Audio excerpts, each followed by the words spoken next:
నాకు మాత్రమే వచ్చేది కాదు, మనలో చాలా మందికి వచ్చే అవకాశం ఉంది. ఒకసారి లక్షణాలు అయితే కనిపెట్టండి, అబ్జర్వ్ చేయండి అంటున్నాడు. మరేం లేదండి, మానసిక సమస్య ఇది. విపరీతమైన ఆందోళన ఉంటుంది, విపరీతమైన వేవరింగ్ ఉంటుంది. చిన్నప్పుడు చూడండి, ఏదైనా ఒకటి కావాలంటే దాని గురించి ఆలోచిస్తూ అది ఇచ్చేదాకా పేరెంట్స్ని పీక్కు తింటాం చూడండి, అట్లా అన్నట్టు.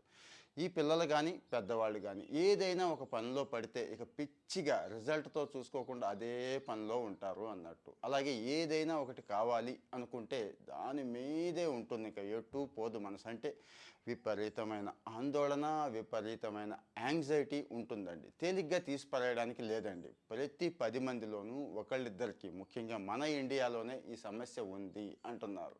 దీనికి చికిత్స ఏంటి అంటారా? ఏముంది, సైకియాట్రిస్ట్ని కలవటమే. ఆ మంచి వాళ్ళని కలిస్తే వాళ్ళు ఖచ్చితంగా మంచి మెడిసిన్ అయితే ఇస్తారు. కానీ ఇది అలాగే దాచేసుకొని మనలో ఉంచేసుకున్నాం అనుకోండి, చాలా ప్రమాదం. Take care.